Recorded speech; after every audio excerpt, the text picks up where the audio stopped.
This is Good Life. I'm Dean Wilson. We have a very special guest today. Darren Prince is with me. He's a sports and celebrity agent, but his story of overcoming is instructive and powerful. The book he wrote is Aiming High. We talk all about it. Stay tuned. The Good Life is next.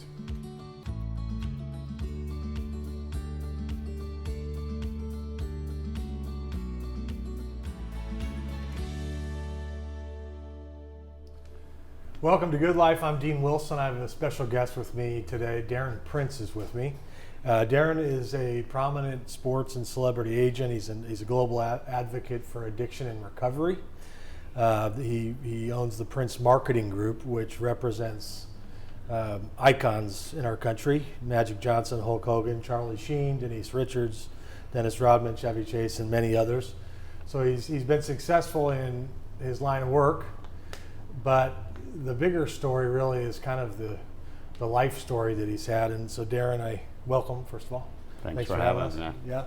I wanted to start actually, before we kind of get into your story, but I wanted to start with your father, because I know he was maybe your closest friend. He was somebody you look up to. I know he passed away recently, but just coming off of Father's Day, I thought, Martin Prince, what can you tell us about him? He was once in a generation type of guy. And I can't put it into words. A lot of people look at my mission, what I'm doing, and tell me what a wonderful thing it is and how kind I am, and trying to, change the stigma and help change and save lives. And I still to this day say, hey, if I can go to heaven one day, half the man my father was, I think I did an incredible job. He was everything to me. He taught me business. He believed in me. He saw this kid that was labeled with a so-called learning disability in small classrooms, but he saw greatness that nobody else saw. He saw the way my brain worked with numbers. He saw a hustle when it came to the merchandise business that I used to be in. And instead of focusing on all the negatives that the teachers said and friends would make fun of me, he was like, come here. And he'd pull me aside and give me that time every single night. And I think with that, it slowly built some confidence in me that I didn't know that I had. And, during the toughest times of my life, he was just always, this too shall pass. It could always get worse. So when I preach that to people now, and how I'm able to deal with craziness in business or whatever it might be that's going on, that's Martin Prince speaking. Dennis Rodman and I spoke 2 days ago. He called me from Atlanta, and I said something. He goes, man, you sound just like your dad. Oh, really? And he goes, I'm not saying it in a bad way. I mean, they would speak for an hour. On his birthday, Hulk Hogan would call every year. Magic Johnson, the Kleins just adored him. Smoking Joe Frazier was like a second son to him. Wow. And he would call him dad. He was just, like I said, just wow. a rare, rare human being that was just always like that. Wow. It took a lot to get him, shaken. And you started your first business, was baseball cards? At 14. At 14, and you sold it for like $1 million or something. There's some story. Yeah, when I was 19 years old. How did you do that? Well, that's another Martin Prince story. I came downstairs when I was a teenager, and my intro to business teacher, Elliot Lovey, who I'm still close with to this day, if there was one teacher that gave me hope within myself, it was him. And he challenged everybody to create a business. Now, in my mind, I would go home after school. I wasn't the best student, but I would sort my baseball cards in these little plastic holders that have a price gun. I'd put the prices on the back of the cards, but I had nobody to sell them to. But in my mind, I knew I was amassing a collection because I was a late bloomer with women. I didn't care about partying. And I would buy everybody's collections for $20, $30. And I had 4 different jobs: squeezing orange juice. I was a busboy at a diner. I worked in the stockroom of a sneaker store in town, and I was delivering newspapers. So I would take all that money, and everybody was like, oh, Prince is an idiot. He's buying everybody's baseball card collections. What's he going to do with these frickin' stupid cards? Before you know it, I put it together a pretty valuable collection. I asked my dad one night, I said, I need insurance on my cards. He looked at me like I was nuts. He's like, what do you mean insurance? I go, Dad, if you ever get a flood or a fire, I'm nervous. I got some expensive cards. So he's like, what do you need? I said, I don't know, maybe like 8 or 9. And he goes, okay. He goes, I'll call the homeowners. I'll get you $1,000 worth of insurance. He thinks his son's losing his mind. I go, no. And I'm in my pajamas, and I'm pulling at his shirt. I go, no, Dad, 8 or 9,000. And he looks at me, he's like, how did you get $8,000 or $9,000 worth of cards? And why are they worth that much? And who's actually going to buy these things? So I ran upstairs in my pajamas to my bedroom. I come downstairs with this price guide and a newspaper ad for this baseball card show. When I start showing them, this is worth $50, this is worth $100, this is worth $20. And he challenged me, and he goes, so there's a baseball card show. What is it? What's your investment to go set up at this show? And how do you know you're going to make money? I go, well, Dad, it's $30 for a table for the entire day. One of my good friends, Steve Simon, who coincidentally runs Prince Marketing Group right now, he's vice president. We know each other since we were 10. We decided to split the investment, and I spent every single night after school preparing the most beautiful display with professionally. There was no internet back then, so my dad had a typesetting company, and I paid his staff to do these beautifully typesetted signs. And Steve maybe prepared all for 3 hours. I prepared for 2 weeks. He went there more for the just enjoyment of it. I knew right away this was going to become a business. And when that show opened at 9 o'clock in the morning, it was a family affair. I was up at 5 in the morning in the kitchen with anxiety and just my palms sweating, my heart palpitating. There was just something happening that came alive in me like I never felt before. Wow. And my mom came, my grandma came, my dad came, and I made over $2,000 at 14 years old on that Sunday afternoon. And I took over the room from one end to the next. I was in my element, and people were coming to me for advice on certain rookie players and who was hot and who's better, Darryl Strawberry or Don Madden or Tony Gwynn or Wade Boggs. And they were just enamored by the way I kind of broke things down. And wow. I just felt like I came alive. And but that was your first taste of business. Yeah. And I just knew I knew what I was talking about, so I had some confidence in myself. But when you talk about the personal demon, when I came home that night, and I'm with a pile full of cash, and more cards than I went with, I did a lot of great purchases. I remember lying in bed, and that feeling was gone, and I went back to feeling like the loser from the back of the room in high school. That whatever that was, during those 7 or 8 hours, that took me out of myself. Out of your head. Exactly who I needed to be. It was so euphoric. And, I needed more of it, and I finally found an artificial way to get it by accident, sleepaway camp. And I had stomach pains one night, and the nurse that I was taking to, the counselor took me, gave me this green liquid, and I didn't know what I was taking, but it tasted horrible. As I'm walking across the softball field, I remember the feeling like yesterday. I just lit up. I felt like Superman. Every one of those loser labels, inadequacies, feeling of less than, not going to make it, not going to graduate high school, don't even think about college, went away in an instant. And I got back to the bunk, and now I'm just lit, and I'm talking with the guys. I'm the cool one, the buff one, the funny one. I got the courage to go to the bunk next door and flirt with girls for the first time in my life at 14 years old, and they're laughing with me, not at me. And Darren, you're so cute, you're so funny. And it's just like, I need more of this. I just need more of this. And the next day I woke up thinking nothing of it, did all my activities, and that very next night I'm lying in the bunk with no stomach pain. But I remember, again, like yesterday, 36 years ago, I got to get more of that, whatever that was. So I heel over and I tell the counselor my stomach's killing me. We've got to go back to the infirmary. I did it for 3 straight weeks every night until Mom and Dad came up for Parents' Day and found out I was taking liquid Demerol. Demerol. Wow. So for the better part of 24 years, I chased that feeling. I came to a drug party, I like to say, when I was 14, and I didn't leave until 24 years later when I was suicidal and broken. Take us to that day. You're in New York City. Take us to the day when you threw the pills away, or whatever the story. I got to take a deep breath because this one's right around the corner. It's coming up next week, the anniversary. Oh, God is it willing. really? So it was July 1st of 2008, and you would have thought I had it all. The beautiful wife, the cars, the money, the clients, the notoriety at the top of an industry. And what was once living to use turned out to using to live. And the gig was up. And my uncle and his then girlfriend Andrea were visiting my mom in New Jersey, and they paid a surprise visit. And I didn't know anything about this woman. I heard they just started dating, and she came in, and I was bloated. I was white.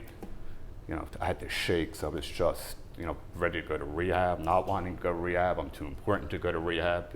Just all the ego, crap that comes along with that. And she asked if I was okay, and I said I'm not. I just opened up to her. Something happened with me and her. I felt a connection that I didn't feel for a very long time with the person, and I told her what was going on. And she's like, "Do you realize that you're an addict and that your life's unmanageable?" I said, "Absolutely." She goes, "Do you realize that you're powerless?" And I said, 100%. And she told me words I'll never forget. "Do you realize that it doesn't matter if you're from Yale or Jail or Park Avenue or Park Bench, the disease of addiction does not discriminate." I said, "I get it." And she goes, "You want to do anything it takes because I could help you get a life behind your wildest dreams. Because this stuff that you have going on the outside doesn't mean nothing if you don't mean nothing." Right. And Right. Wow. yeah, in tears, I said, I'm desperate. I'll do whatever it takes. And she put me on a detox plan. I probably should have gone to rehab looking back at it. And on that 24th hour, it was New York City, July 2nd, 2008. And I came back from the gym. I was living in the Carolyn building with my then wife. And I was just shaking, miserable, diarrhea, vomiting, the chills, hot flashes, crawling out of my skin. And I called them up, my uncle and his girlfriend. I said, "I can't do this." I said, "I'm calling the freaking doctor. I gotta get whatever you need to get." I said, "My brain is so opiate deficient. I can't even function without it." And they both snapped and said, "This is the goddamn disease talking. It's time you grow the F up. Really? Become accountable. Take an action. Stop the talk and deal with the underlying root that caused all this." And I said, "I'm not doing it." And they said, "Well, you got to get yourself to a 12-step frickin' meeting because that's the only hope you have." And I hung up the phone. I ran into the bathroom looking for 2 non-narcotic anxiety pills that were going to help take the edge off. And out came 2 Vicodins. The last 15 years of my using, I was a heavy opiate addict, very functioning opiate addict. It was Oxycontins, Percocets, and Vicodins. Like I was eating them like Pez candy. And out came 2 Vicodins. Now, me and Simone, my ex, we swore we cleaned out every medicine cabinet. And for some reason, those were there, and it was just such a sense of relief. That I thought was a God moment. Exactly what I needed at the exact time. And then the magic happened because I fell on my knees, and my eyes shut, tears rolling down my face. She's hysterical in the living room because she knew how hard I had to put in to get 36 hours clean. And I said, "God, I can't do this anymore." I said, I need you. Can you take I'm begging you to take the chains off of me and to take the money, the notoriety, the business. I don't care. I need a single day of freedom. I need to feel like me when I was a little kid. And I said, "I'll do anything." And it hurt me. A lot of people don't get that white light moment in life. But Wow. it happened because I felt this burning hot sensation on my right shoulder, like I was on fire. And I'm deaf in my left ear, and I heard it specifically in my right because I know he wanted me to hear it, the God of my understanding. And I heard the voice, "I've got you when you're ready." What? "I've got you and you're ready." I've got you when you're ready. And I stood up, I flushed the pills. It was like my hand was numb. It wasn't me. And there was no Uber back then. I ran into the living room with Will, I guess for the first time in my life, and went up to the computer to a 12-step meeting and wound up in a taxi cab. 10 minutes later, as I look up at the sky, and I said to myself for the first time, "What the heck is going on?" This is the first time in my life that I wanted to stay sober a little bit more than I wanted to get high. And I walked into a church basement. That date was July 2nd, 2008. I remember walking in, thinking to myself, "This is a nightmare. This is the worst day of my life." And now I look back and I said it was the best because, what I thought was the end, truly turned out to be a new beginning. And, Hulk Hogan told me after I celebrated a year sober, he posted this on my 50th birthday, and it's so profound because I didn't think about it like this, but he said to me, we were together for lunch a month ago, that when you come to God correct and ask for the blessing, that eventually he's going to touch you and make you unto others. and that's what's happened.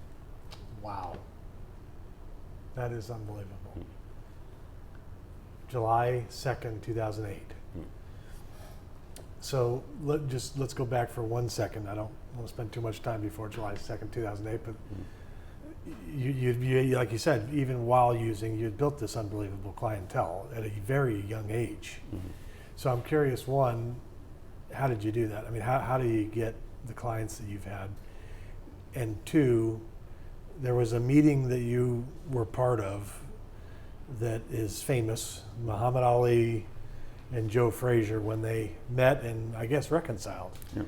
And you were kind of the only other person there, you put it together. Mm-hmm. So maybe start with that meeting and then maybe we can talk about your clients. But what happened that day?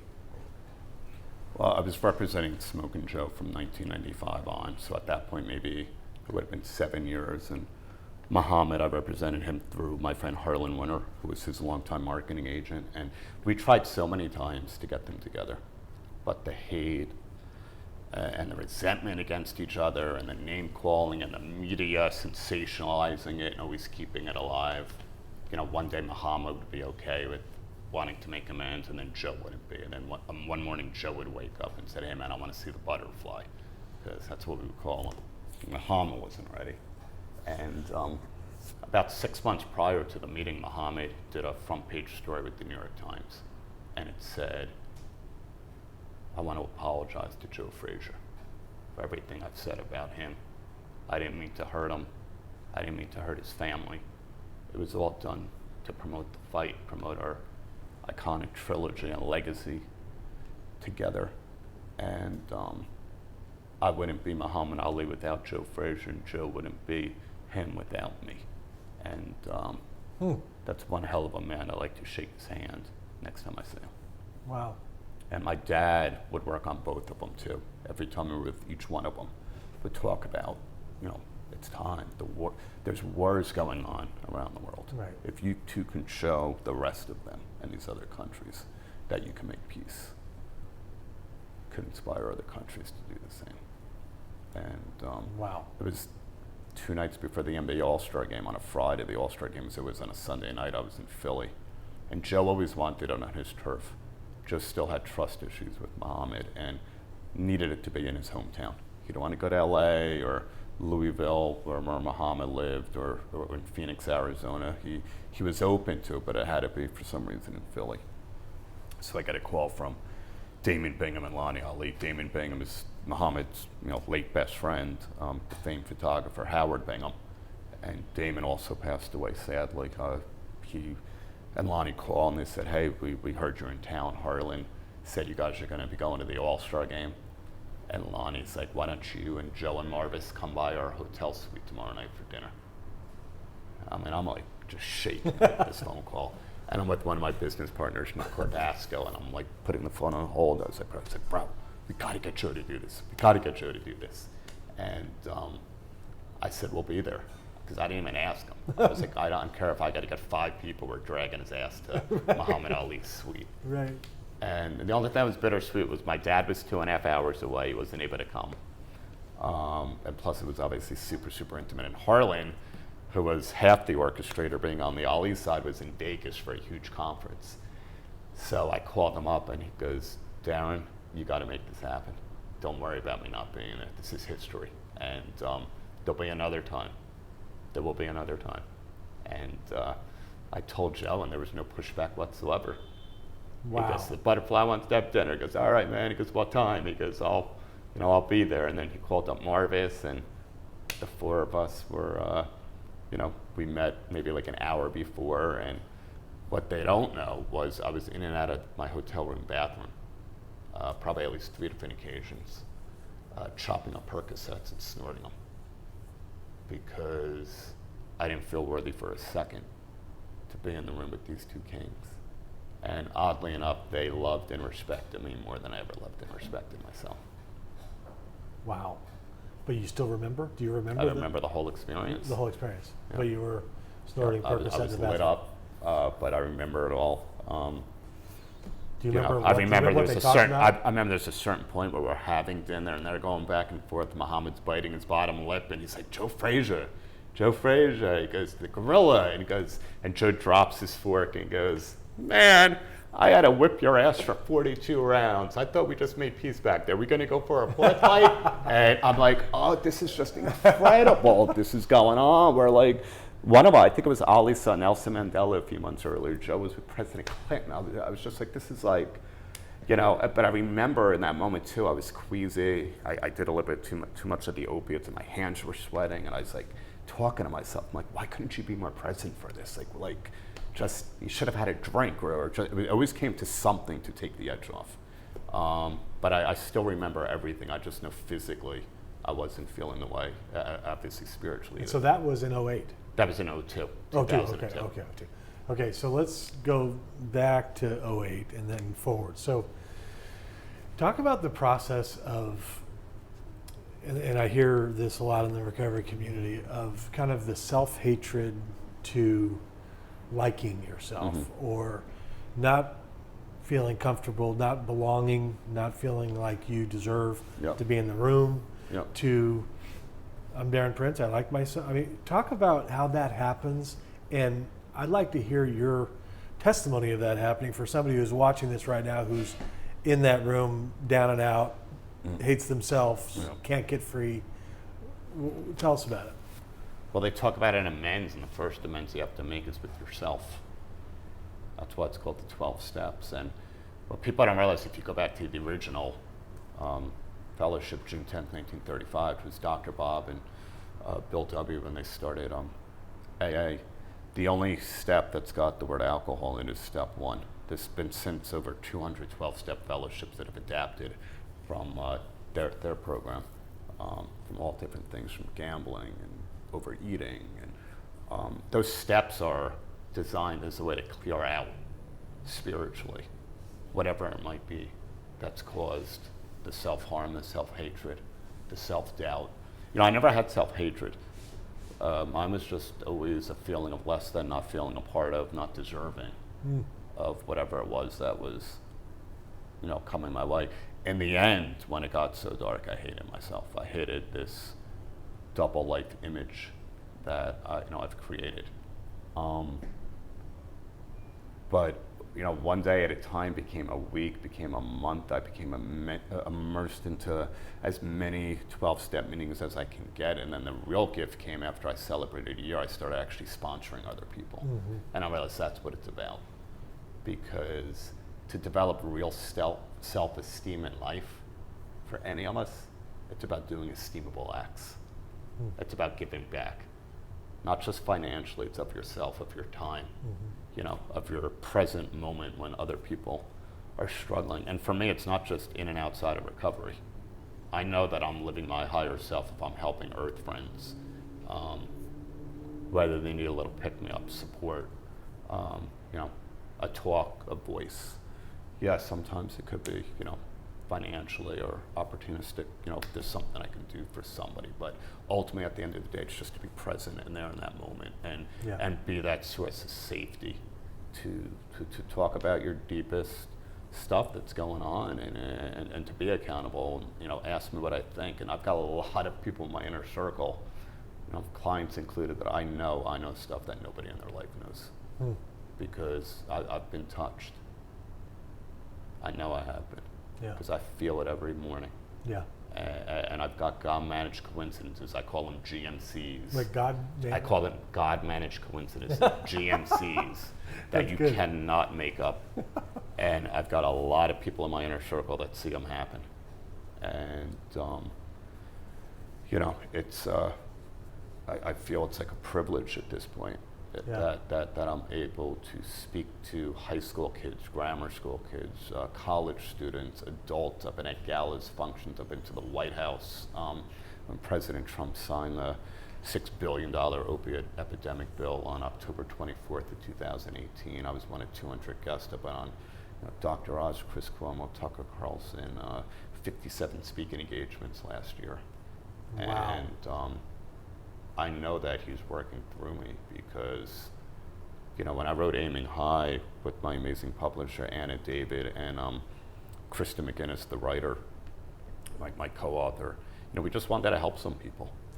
but we never thought in a million years that that would lead to international bestseller in 4 countries. Banyan Treatment Center, which is one of the largest privately owned. They've got 12 properties. I've got my own call center number for people now that they can call, like right? 8886-DARREN. And if you don't have the financial means, they will get you in there. You know? Really? Yeah.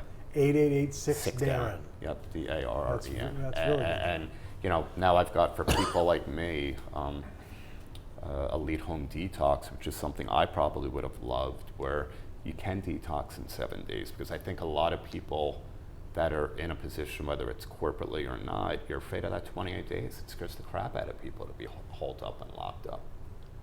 So now if you could do something in the safety and the comfort of your own home with the right nurses and doctors, and come out that new person and get that psychotherapy or that psychiatrist or that spiritual awakening that you need. Had I not come out, none of these resources would have been out there, and every single one of them are helping so many people. That's amazing. Which is that's amazing. And does it feel, Darren? Does it feel like it's almost the blessings chasing you, almost?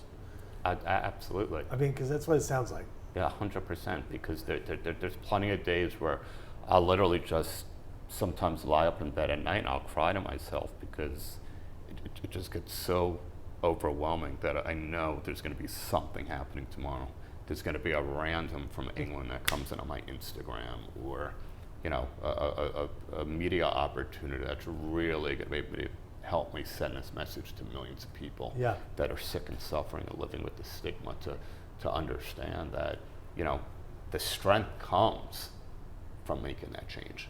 The strength comes from taking that bottom and making it a beginning. And like I learned the 5 A's, which is attitude adjustment, accountability, action, and acceptance. And I took those early on in the 12-step program, and I put them into my heart and my mind, and I lived that every single day. And I'm still not perfect, just because I'm sober. It doesn't mean I don't have a big mouth on me once in a while. I try to taper it down and do what I have to do to, I say it often, say what I mean what I say, and not say I mean. Because I don't want to be that person. I lost all rights to chemical dependency and chemical relief. So for me to have to open up my big fat mouth sometimes, or texting or emailing, and then have to apologize, it's an emotional hangover. I don't know, it could be around for 3-4 days. So, I'd rather just stay in that pace of peace and not engaging and just trying to be a better person. Yeah. Talk about one day at a time. So this is obviously something that's well known in recovery communities and AA rooms, but you don't kick this thing really. I mean, it's the book says there's a daily reprieve. Yep. Talk about that and what that is like for you even now. Because even though you're 12 years in or whatever it is, I mean, I'm assuming you still think in terms of today. Every day. I mean, self-confidence is a liability in recovery. Because I'm coming up on 12 years doesn't mean anything. I'm that much closer to my next relapse, and I can tell you that. Because this guy, he does not need a drink or drug in his system to act unsober. I know a little bit more than I knew 12 years ago. I want to sponsor Steve to humble me real quick if I ever get out there to think I got this, because I've got nothing. I've learned more from people in a room counting days with 4 or 5 days that throw their hand up than I have with people that have celebrated 40 years. Is that right? And that's the great thing about it, because nobody's better than anybody else. Right. We all got the moment of today, of right now, to be the best person that we can be, and most importantly, take the gift that we've been given and give it away to other people, because I know I can't keep it unless I give it away. And there's days that I'm just off. I'm human. There's days I call the crap manufacturing machine, or between these 2 ears, and I'll just roll around in something for hours. But the great thing about the new Darren Prince coming up on 12 years sober is I now know what I need to do to get out of my own way. And whether it's helping somebody else or helping a friend, a coworker, somebody struggling, I now have the tools to get out of my own head. So I can roll around with it as long as I want or as little as I want, and take an action to, like I said, get this thought process changed immediately. Focus on that gratitude list. Yes. Say that again. The self-confidence is the enemy of... It's a liability. It's a liability in recovery. That's really fascinating. So you've been given the gift. You want to give it away. People are finding you. You told me that the other day. I mean, you're doing a lot of speaking. I want to talk about the book in a second, Aiming High, but you're dealing with a lot of people. So let me frame it this way, because this is, I think, a common thing. Somebody's watching right now, Yeah. and they've got a family member. Mhm. Let's just start with a family member. They've got a family member tied up in knots on drugs or alcohol or both, and they don't have any idea what to do. Mhm. What do you say? I tell whoever it is I'm available 24/7, but they've got to call me. I don't reach You out. tell the addict. They have to call me. I don't reach out to anybody. They got to call you. They got to call me. What do you say to them? in Because the if first somebody conver- wants it bad enough, they're going to call me. Right. So they have to want it. They got to want it bad enough. Yep. I tried that early on, and nobody You can't chase them. nobody got it. And my sponsor told me the same thing. And all my spiritual brothers and sisters that have got some time, I don't care. You don't call me. I'm not picking up that. I'm not picking up that phone to call you. I need that energy. I need that spirituality good for people that really have the willingness to change and find a better, sober life. So that's where I'm going to use it. But you need to tell me what's going on. Honestly, you need to tell me how Okay. desperate and broken you are, and I Okay. can tell you what's worked for me. But what do you say to the mom of the 21-year-old Oh, they kid? can't give up. I mean, look, you can't give up hope. But if mom called me, I tell them it's everything. They can look me up online. They can watch me on certain interviews, podcasts, talk shows, print-related stuff. Because if somebody truly wants it, I guarantee you from this interview, from other interviews I've done, or even reading part of my book, they're going to be able to identify.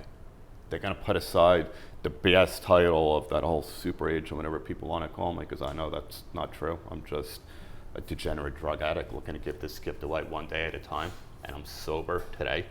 That's how I view myself. But they're going to be able to identify if they're struggling that bad. Yeah. And that's when that light's going to come on. But I got to speak to this guy, because I've done it. I haven't done it a few times. It's happened hundreds and hundreds and hundreds of times, especially with this book. With the platform it's given me, where just random people from all over the world will reach out, and we ship them out now for free. I don't even care. The book wasn't even a money thing to me. Thank God I'm blessed with Prince Marketing Group. But, this was, during the pandemic especially too, people created the worst version of themselves, Right. between drugs and alcohol and other substances. Right. And we ran Zoom meetings with a bunch of addicts and alcoholics on it. Did And you it was really? unbelievable. It's unbelievable. You log onto Zoom, you see your spiritual brothers and sisters right there, and you run a freaking meeting, and that 1 hour you get makes the rest of the day the best of your day. But you got to put that effort in. I can't stay sober on yesterday's sobriety. It does nothing. That was yesterday. I got to wake up today and do it all over again. Wow. And I get those calls all the time. Mothers, fathers, sisters, brothers, husbands, wife. I had a woman call me I went to high school with about 2 months ago, that her ex-husband was struggling bad. He had 4 years. He stopped going to meetings. I said, yeah, of course, because I still go to meetings to find out what happens to people that stop going to meetings. And Wow. that's what happened. They either get locked up, covered up, or they get cleaned up. And I spoke to him. I got him into a treatment center. Me and Brandon Novak, my spiritual brother from Jackass, he's got a massive platform. He spoke to the guy too, and he was ready to go. And he called us both the night before and said, thank you. And 4 days later, I got a call from the woman that he left the rehab and passed away. I called up Brandon because we're so used to this. And I go, man, what a shame. We thought we had this one. Because, man, it's, we can't save everyone. It's just, it's part of it. I said, bro, I look at it like this. I know a lot of people would say, how can you say that? But it's just the truth. I'm part of a one day at a time lifelong fellowship where I need to see people fail and die so I can live. And I'm not afraid of relapsing and dying. Because if Darren Prince was to go bad and go out there again, I know I'm going to pick up where I was 12 years ago. My system's not going to be able to handle it. I'm deathly afraid of relapsing and living. That's the part that scares the crap out of me. Wow. So I think a lot of parents, spouses of the person who's struggling, tend to want to, of course, to make everything okay. Mm-hmm. And I don't know, if you call it enabling or whatever you want to, the term is, but Is it better earlier on in the process to just decide, you know what, that person needs to experience the consequences or the pain? Don't save them from it because that's just going to delay this. Is it better to just say, you know what, he might die, he might, I don't know what, but until he gets to that point, nothing's going to happen. Mm-hmm. Is that, how do you view that? You know, I think it depends on the situation, but honestly, if I was a parent now and was dealing with my kid, that's exactly what I would do, because I know that everybody has their own journey. And nobody was able to talk to me, not my mom and dad. I needed to find my own bottom. You know, I needed that gift of desperation, which I had in New York City. On the night of July 2nd, 2008, when I hit my knees, and that gift of desperation slowly gave me that power of choice back in my life. And then once I had the power of choice back in my life, hope and recovery began. You know, nobody could have jammed that down my throat.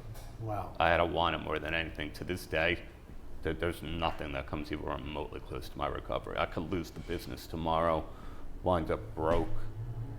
I know that I found me. Yeah. And I would lose this big, beautiful apartment. I would lose the ability to take care of friends and families and coworkers and the generosity side that, you know, I love. But I'd wind up on a couch or a small little studio and I'd figure life out, because when you find your real self, it's something most people don't ever get to in a lifetime. Yeah, really. When you get that true inner peace of loving yourself, not because of what I do. You know, the celebrity thing, like I said, with all due respect to my clients, they and myself, they became who they were long before Darren Prince. Yeah. You know, I just have a special talent working with special talent and knowing how to manage different personalities. I truly believe anybody can negotiate business deals for these people. It's not that much of a gift. I kind of doubt that. You know? So, because to me it's about humility and understanding that to stay sober, to stay on the right spiritual path, this is an ego-crushing fellowship. You know, the minute I think I'm somebody special, that's when I'm in a dangerous place. The book is Aiming High, how a prominent sports and celebrity agent hit bottom at the top. That's a great tagline too. So I commend it to you, Aiming High by Darren Prince. I want to finish with kind of a little lightning round here. I'm going to say a name and you give me a sentence or two about either something about them or what they mean to you. Dennis Rodman. My brother. Big brother, sometimes little brother, depending on the day if we're fighting or not. Muhammad Ali. The GOAT. There's no one else. Greatest of all time, but not just in the boxing ring, and not just what he meant, you know, culturally, but the individual was. We'll never see the likes of him again. Charlie Sheen. Charlie Sheen, a beautiful soul, man. Very misunderstood. I spoke to him about a week ago. I saw him a few weeks ago. He's in a great, great place. He's in a great, great place and deserves, you know, some blessings in his life, because, like I told him, you gave the gift of laughter to hundreds and millions of people, and you can't put a price on it. That's great. Hulk Hogan. It's, you know, again, he's my big brother. I mean, we've been through a lot together, and he's, I get the blessing of knowing the real Terry Bollea, and he's a special man. Joe Frazier. By the way. Joe Frazier. Yeah, Go for because it. he was my nearest and dearest. Yes. Yeah. Yes. He used to say there's no wrong way to do right and no right way to do wrong, Prince. So always remember that. Wow. And yeah, never say no to anything.